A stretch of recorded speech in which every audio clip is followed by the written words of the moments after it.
প্রিয় শিক্ষার্থী বন্ধুরা, আসসালামু আলাইকুম। আশা করি তোমরা সবাই ভালো আছো। আমি মোহাম্মদ জাহিদুল ইসলাম, সহকারী শিক্ষক গণিত, আমিন সাজেদা ফিউচার ব্রিলিয়ান্ট স্কুল।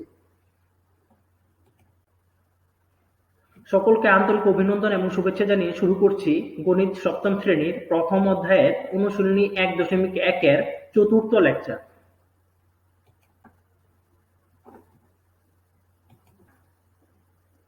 তোমাদের পাঠ্য বইয়ের অনুশীলনী 1.1-এর 4-এর নাম্বার অঙ্কে দেওয়া আছে, নিচের সংখ্যাগুলোকে কোন ক্ষুদ্রতম সংখ্যা দ্বারা ভাগ করলে ভাগফল একটি পূর্ণবর্গ সংখ্যা হবে।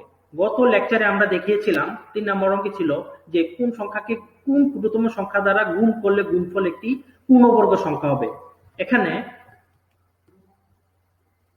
4 নম্বরের অঙ্কগুলো ঠিক এভাবেই ওই নিয়মই হবে, শুধু গুণের জায়গায় ভাগ হবে, ভাগ লিখবো আমরা। তাহলে আমাদের ক নম্বর অঙ্কে দেওয়া আছে 972। এখন আমাদের ফার্স্ট কাজ হচ্ছে এই যে আমাদের 972কে আমরা মৌলিক উৎপাদকে বিশ্লেষণ করব। এখন যেহেতু 972 একটি জোড় সংখ্যা, তার মানে আমরা ক্ষুদ্রতম মৌলিক সংখ্যা 2 দ্বারা 972কে ভাগ করতে পারবো। তাহলে 2 দ্বারা যদি আমরা 972কে ভাগ করি, তাহলে আমরা ভাগফল পাচ্ছি হচ্ছে 486। আবার 486 যেহেতু একটি জোড় সংখ্যা, তার মানে আবার 2 দ্বারা ভাগ করতে পারবো আমরা। তাহলে আমরা ভাগ করে ভাগফল পেলাম হচ্ছে 243। এখন দেখছি যে 243 একটি বিজোড় সংখ্যা, তার মানে 243কে 2 দ্বারা আমরা ভাগ করতে পারছি না। তার মানে আমরা এরপরের মৌলিক সংখ্যাতে চলে যাব। এরপরে 2 এর পরে মৌলিক সংখ্যা হচ্ছে 3। তাহলে 3 দ্বারা যদি আমরা 243কে ভাগ করি, তাহলে আমরা ভাগফল পাচ্ছি হচ্ছে 81। এখন 81ও আবার দেখছি বিজোড় সংখ্যা, 81কে আবার 3 দ্বারা ভাগ করলে পাচ্ছি হচ্ছে 27। ঠিক তেমনি আবার 27কে 3 দ্বারা ভাগ করলে পাচ্ছি 9, আবার 9কে 3 দ্বারা ভাগ করলে পাচ্ছি 3।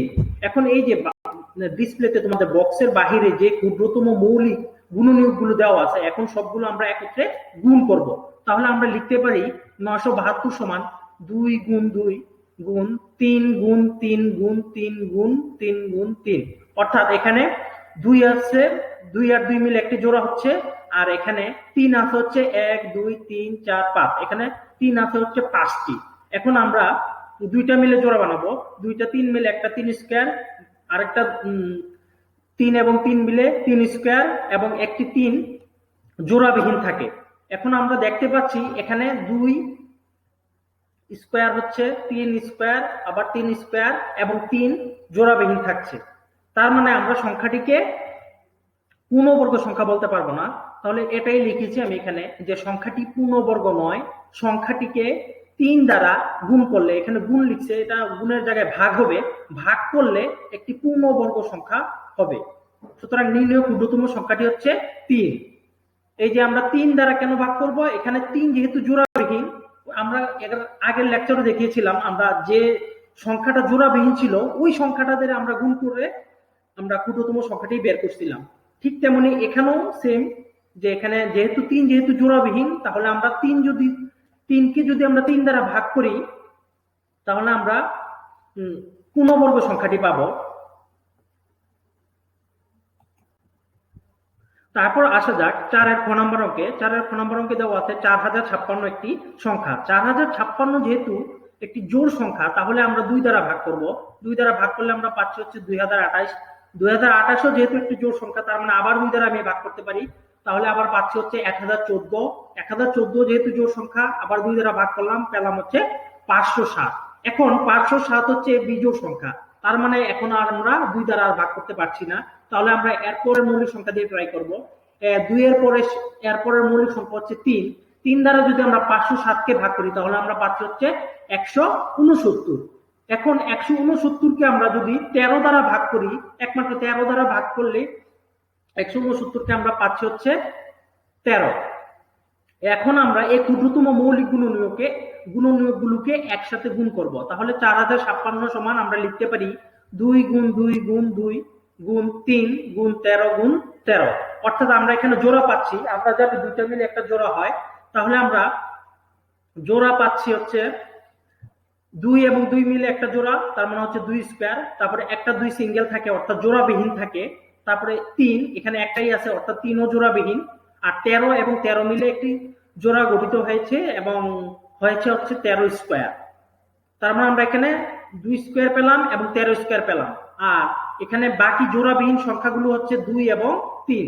তার মানে আমরা বলতে পারি যে এই সংখ্যাটি 4056 সংখ্যাটি পূর্ণবর্গ নয়। তাহলে এই সংখ্যাটিকে এই যে জোড়াবিহীন সংখ্যাগুলো যেগুলো আছে এই সংখ্যাগুলো গুণ করে দিলেই আমরা পূর্ণবর্গ,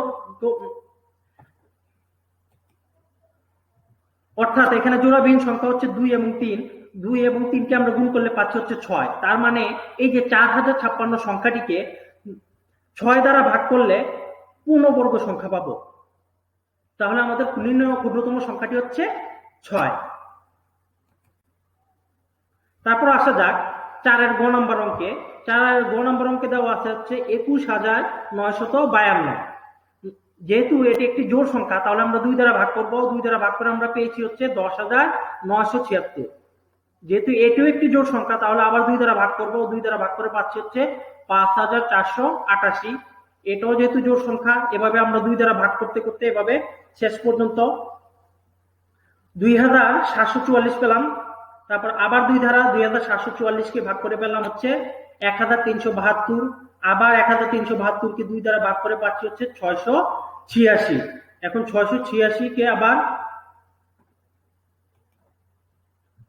2 দ্বারা ভাগ করে পাচ্ছি হচ্ছে 343। এখন 343 যেহেতু একটি বিজোড় সংখ্যা তাহলে 343কে আমরা এরপরে মৌলিক সংখ্যা অর্থাৎ 3 দ্বারা ভাগ করব। কিন্তু 3 দ্বারা 343কে ভাগ করে আমরা নিঃশেষে ভাগ করতে পারছি না।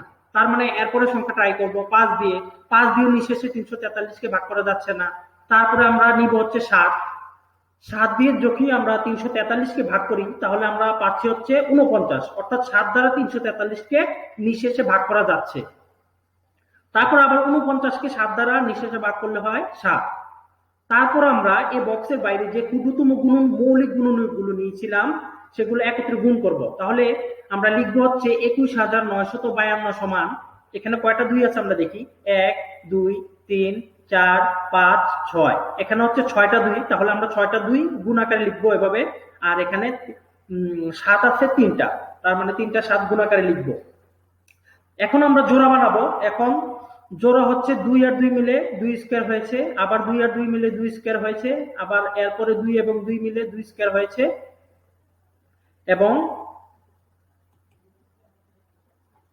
7 এবং 7 মিলে আরেকটি জোড়া হয়েছে মানে 7 স্কয়ার হয়েছে, এবং শেষে থাকছে হচ্ছে 7। একমাত্র এই 7ই দেখছি আমরা জোড়াবিহীন। তার মানে আমরা এই জোড়াবিহীন সংখ্যাটি দ্বারাই আমরা অর্থাৎ 7 দ্বারাই যদি আমরা সংখ্যাটিকে ভাগ করি তাহলে আমরা একটি পূর্ণবর্গ সংখ্যা পাবো। আমি এখানে এটাই লিখেছি যে সংখ্যাটি পূর্ণবর্গ নয়, সংখ্যাটিকে 7 দ্বারা ভাগ করলে একটি পূর্ণবর্গ সংখ্যা হবে। তাহলে নির্ণয় ক্ষুদ্রতম সংখ্যাটি হচ্ছে 7। আজ তাহলে এ পর্যন্তই বন্ধুরা, ধন্যবাদ সবাইকে।